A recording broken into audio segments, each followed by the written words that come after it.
আরে শালো ছাড় রে শালো, বৌমা মরে যাবে যে রে শালো। তুমি কিছু বলবে না বাবা, আজকে তোমার বৌমাকে আগে ছেড়ে দেবো বাবা, ও আমাকে ফাঁকি দিয়ে অন্য জায়গা থেকে দিয়ে মারিয়ে এলো বাবা। ছাড় বে সুরের বাচ্চা ছাড়। বাবা ছাড়াও গো, বাবা মেরে দিলে, বাবা ছাড়াও। বল খানকে যাবি? ই শালা শালা কথা শুনে না তো শালা। ছাড় এইখান থেকে ছেলে, ছাড় ছাড় সুরের বাচ্চা ছাড়। আরে সুরের বাচ্চা, বৌমাকে এইভাবে মেলে কেনাবে সুরের বাচ্চা। তুমি বেশি গায়ের পাকামো মারাবে না বাবা, ও মাগি অন্য জায়গা থেকে মারিয়ে আনলো কোনি। কি মারি আনলো রে সুরের বাচ্চা, কি মারি আনলো? জানো না হে টাগলা চোদা বাবা, মেয়েদের মধ্যে কি থাকে আর কি মারিয়ে নিয়ে আসে কেলা চোদা আমার। আরে শালো সেটাই তো শুধু চিবে, কি মারি আনলো? ওই তো ওইটা ওটা কেলা চোদা মিনসে, তুমি কেন বাবার সামনে মিথ্যা কথা বলছো বলো তো? হ্যালো, আমি মিথ্যা কথা বলছি? তা তো এতক্ষণ কোথায় গেছিল? 2 ঘন্টা 3 ঘন্টা তো বাড়িতে না আসকো, আবার অন্য একটা মোবাইল ঘরের ভিতরে, আবার সেই মোবাইলে অন্যজনা ফোন করে বলছে যে কেমন আরাম হইলো খান কি, তাহলে এখানেই তো সব বোঝা গেছিল। না না বৌমা, এরকম কাজ যদি তুমি করে থাকো তাহলে আমি বলবো তুমি খুব অন্যায় করেছো বৌমা। অন্যায় মানে চরম অন্যায় করেছে। তুই চুপবে শালো, আমি কথা বলছি তো। ঠিক আছে বলে দাও যাতে আর কোনোদিনও মারিয়ে না নিয়ে বাড়ি ঢোকে। শোনো বৌমা, আমার কাছে একটা স্পষ্ট কথা।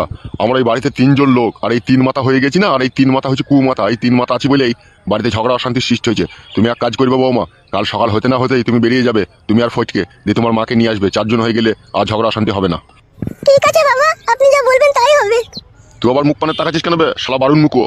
তুমি এক কপালি চুদা বাবা, তুমি হচ্ছে ঝাঁটা মুখো। কোথা বৌমা একটা অন্যায় কাজ করেছে, তোমার বৌমাকে তুমি শাসন করবে নাকি বৌমার মাকে নিয়ে টানাটানি করতে লাগছো? চুপবে কেলা চুদা, যা জানি না তা নিয়ে বকবি না। ও যা করেছে ওগুলো কোনো ব্যাপারই নয়। এত বড় একটা শোল মাছ দিয়ে খালটাকে মারিয়ে নিয়ে চলে এলো, আর ওগুলো কোনো ব্যাপারই নয় বাবা। না বে, তুই বুকাচুদা নিজের চোখে দেখেছিলি না বে? বৌমা এরকম খাল মারিয়ে নিয়েছে, বুকাচুদা ফালতু ইলজাম লাগাচ্ছিস বৌমার উপরে শালা। এক এক সময় ইচ্ছা হয় বাবা তোর মাথাটাই আমি চেলা কাট মেরে 2 আধখান করে দিই। খবরদার বাবাকে আজে বাজে কথা বলবে না, বাবা তোমাকে জন্ম দিয়েছে, বাবাকে মানুষের মন দেওয়ার চেষ্টা করবে। উল্লু বাবালো, মায়ের থেকে মনে হচ্ছে মাসির দরদ বেশি তালো। ওবে ঠিকই বলছি বে বুকাচুদা, তোর কাছ থেকে বাবা হয়ে কোনোদিনও সম্মান পেলাম না বে আমি। এক বস্তা মান সম্মান কিনে না বাবা, তোর গাড়ি চিপিয়ে রেখে দেবো। দাঁড়া বাবা, তোর কত মান সম্মান লিয়া শখ আমিও দেখিয়ে দেবো।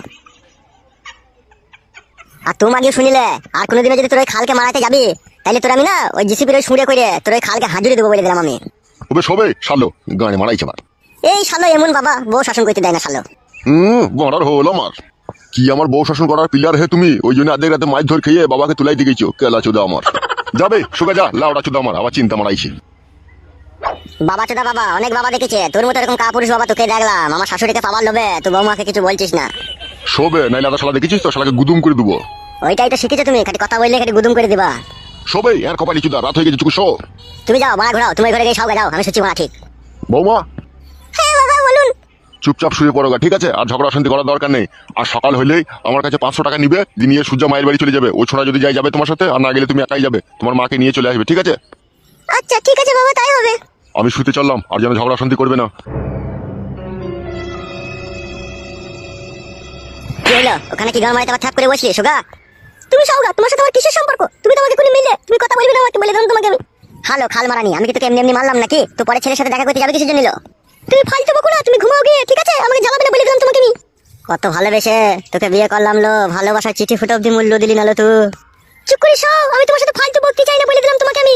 কাকে বুঝাচ্ছি আমি? তুই ঢেমন হচ্ছে সে কুকুরের ন্যায়, তোকে যত টেনে সোজা করার চেষ্টা করি না তো আবার সে বেঁকেই যাবে। সে আমি বেঁকে যাই যাবো, তোমাকে অত নিয়ে ভাবতে হবে না, তুমি সওগা গিয়ে। ওই বেকা ন্যাস যদি আমি সোজা করতে টেনে না পারিলো, আমি আমার গোড়া থেকে কেটে দেবো, আমি এমনই ছেলে। বললাম না তোমাকে শুতে, আবার বলছি তুমি বাবাকে ডাকবে কোনে? নালো ডাকতে হবে নালো, আমি শুচি। নিচে কিসের জন্য শুলে তুমি? উপরে সওগা। উপরে শুয়ে কি হবে? তোর উপরেই তো আমি শুতে পেছি না, তা আমি চোখের উপরে শুয়ে বাল করবো, আমি নিচে দিয়ে শুবাই থেকে। তোর প্রথমকার স্বামীকে ছেড়ে দ্বিতীয় স্বামীকে ধরলি, দ্বিতীয় স্বামীকে যাই বা ছেড়ে দিলি। আমি আই বড় ছেলে, আমি তোকে বিয়ে করলাম, ভেবেছিলাম যে আমাকে বিয়ে করে তো অনেক জীবনে সুখী হবে, কিন্তু তুই তাও হলি না, তুই আবার অন্য কোনো ছেলের ফাঁসে পড়ে গেলি। কি পুরা ভাগ্য নিয়ে যে দুনিয়াতে এসেছিলাম তা ভগবানই জানে। ভালোবেসে একটু সুখ পেলাম না আমি। কত শখের বউ তো আমার, কত ভালোবাসা দিয়ে আপন করে তোকে বিয়ে করলাম, তবু তুই আমার সাথে বিশ্বাসঘাতকতা বেইমানি করলি। তুই একবারও ভেবে দেখলি না তোর মৃত্যুর পর তোর কি হবে? তুই যে আমার সাথে এরকম প্রতারণা করছিস, তোর কি হবে একবারও ভেবে দেখলি না তুই? আমি তো স্বামী, আমি তোর জন্য সব কিছু করতে পারবো, দুনিয়ায় যত কাজ আছে সবই করতে পারবো, কিন্তু তুই আমার মনকে ফাঁকি দিয়ে এটা পর পুরুষের সাথে যখন তুই শুয়ে আছিস, তুই জানিস না রে বুকের ভিতরটা না, ওই কলজিটা না একদম সে চিরফাট হয়ে যায়। সে ফাটে যতই মলম লাগাই না, সে কোনোদিনই সে ব্যথা সারবে না রে বউ। তোরা কি ভাবিস জানি না, তোরা হয়তো ভাবিস যে পর পুরুষের কাছে শুয়ে এলে স্বামী জানতে পারবে না, কিন্তু এটা একবার ভেবে দেখি না যে স্বামী যদি কখনো জানতে পারে তার বুকের ভিতরের যে কলজি আছে সেটা ফেটে যাবে। তোরা সেইটা একবার ভাবিস না রে বউ। তোরা শুধু ভাবিস যে পরপুরুষের কাছে শুচি নতুন সাঁতার পেয়েছি, আরাম হয়েছে, ভালোই হয়েছে আমার, কিন্তু এটা একবার ভেবে দেখিস না যে আমার এই নতুন সাঁতার আমার এই খালে প্রবেশ করলে আমার স্বামীর অন্তরটা ফেটে চৌচির হয়ে যাবে। সে খবরও একবারও রাখিস না রে বউ, সে খবর রাখিস না। ভালো করেছিস, রাখিসনি। মরবি একদিন না তো একদিন মরবি, মরার পরে ভগবানকে গিয়ে বলবি আমার ঘরে স্বামী থাকতেও আমি পরপুরুষের সাথে পষ্টি নষ্টি করে এসেছিলাম। তখন বুঝতে পারবি কত ধানে কত চাল হয়। তোমার ওই সৌন্দর্য রূপের আড়ালে একটা কালো কয়লার মতো কুৎসিত মন লুকিয়েছিল, তা আমার জানা ছিল না, তা আমার জানা ছিল না বউ। জানলে আমি এই পাপের সাগরে কোনোদিনও ডুব দিতাম না, কোনোদিনও ডুব দিতাম না। ভেবেছিলাম তোমার একবার বিয়ে হয়েছে, দুবার বিয়ে হয়েছে, তোমার ভাগ্য খারাপ বলে ওই পুরুষগুলো তোমাকে নিয়ে খেলা করছে। আমি তো আর খারাপ করবো না তোমার সাথে, তাই আমি তোমাকে বিয়ে করলাম। কিন্তু আমি তো কোনো তোমার সাথে অন্যায় করিনি, কেন তুমি আমাকে ফাঁকি দিয়ে আজ পর পুরুষের সাথে গিয়ে মারিয়ে এলে? তুমি কেন মারিয়ে এলে বউ? ফটকে, ও ফটকে, ফটকে তাকাও আমার দিকে, ফটকে একবার। না, আমি তাকাতে পারবো না। তাকাও ফটকে, তাকাও, দুহাই আমার কসম লাগে, আমার ভালোবাসার কসম, তুমি আমার দিকে একবার তাকাও ফটকে, তাকাও। ফটকে এখন বুঝতে পারলাম ভালোবাসা কি, ভালোবাসা কাকে বলে। তোমার অন্তরের ভিতরে আমার জন্য সত্যিকারের ভালোবাসা রয়েছে, যার জন্য তোমার বুকের ভিতরটা ক্ষত বিক্ষত হয়ে যাচ্ছে প্রতিনিয়ত। আমার জন্য তুমি এত দুঃখ কষ্ট পাচ্ছ যে নিজেকে ধরে রাখতে না পেরে সমস্ত তোমার মনের কথা মুক্তি ভেসে আসছে।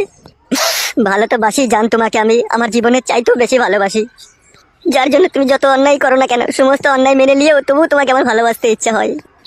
কথা দিলাম ফটকে আমি তোমাকে আর জীবনে কখনো কোনো পুরুষের সাথে আমি কোনোদিনও খারাপ কাজ করবো না, কোনোদিনও খারাপ কাজ করবো না। যতদিন আমি বেঁচে থাকবো আমি তোমার হয়ে থাকবো, শুধু তোমার হয়ে থাকবো ফটকে। আমি ভেবেছিলাম যে ভালোবাসা বলে পৃথিবীতে কোনো জিনিসই নেই। এখন তোমার কান্না শুনে আর তোমার কষ্ট দেখে বুঝতে পারলাম না ভালোবাসা বলে কিছু না তো কিছু একটা জিনিস আছে মানুষের মনের মধ্যে থাকে। কেঁদো না ফটকে, কেঁদো না, আমি সারাটা জন্ম তোমাকে মনে প্রাণে ভালোবেসে যাবো। আমি কখনো কোনো পর পুরুষকে আর কখনো কোনো জিনিস দেখাবো না ফটকে, কোনোদিনও না, কোনোদিনও না। ফটকে যত কাঁদবে তুমি ততই তোমার কষ্ট বাড়বে। আমি তোমাকে বারণ করছি না, তুমি আর কেঁদো না, আর কখনো কাঁদবে না তুমি। আমি আর কখনো কারো হবো না, আমি শুধু তোমার হয়েই থাকবো ফটকে, শুধু তোমার হয়েই থাকবো। ঝুমা, ঝুমা, চুপ করো তুমি, চুপ করো, দোহাই লাগে, আমার কসম লাগে, তুমি আর কান্না করো না, তোমার কান্নাতে আমার অন্তর ফেটে যাচ্ছে। ঝুমা, ঝুমা, নিজের স্বামীকে যে মেয়েরা ফাঁকি দিয়ে পর পুরুষের সাথে থেকে আসে তার জন্য ভগবানের আসন শুদ্ধ কেঁপে ওঠে ঝুমা, আসন শুদ্ধ কেঁপে ওঠে। তাই বলছি ঝুমা আর কখনো কোনোদিন এই পাপের সাগরে ডুব দেওয়ার চেষ্টা করো না ঝুমা, কখনো করো না তুমি। কান্না করো না তুমি, কান্না করো না, আর কখনো কোনোদিনও ভুলেও আমি ভুল করে এই কাজ করবো না তোমাকে, আর কখনো কোনোদিনও ফাঁকি দেবো না গো, কখনো ফাঁকি দেবো না, আর কান্না করো না তুমি। ঝুমা, স্বামীর অন্তরে থাকে গোপন ভালোবাসা, আর সেই ভালোবাসা ভগবান সৃষ্টি করে স্বামীর বুকের ভিতরে এই জন্য রাখে তার স্ত্রী সন্তানকে ভালোবাসা দিয়ে সারাটা জীবন বুকের ভিতরে আগলে ধরে রাখবে ঝুমা, আগলে ধরে রাখবে।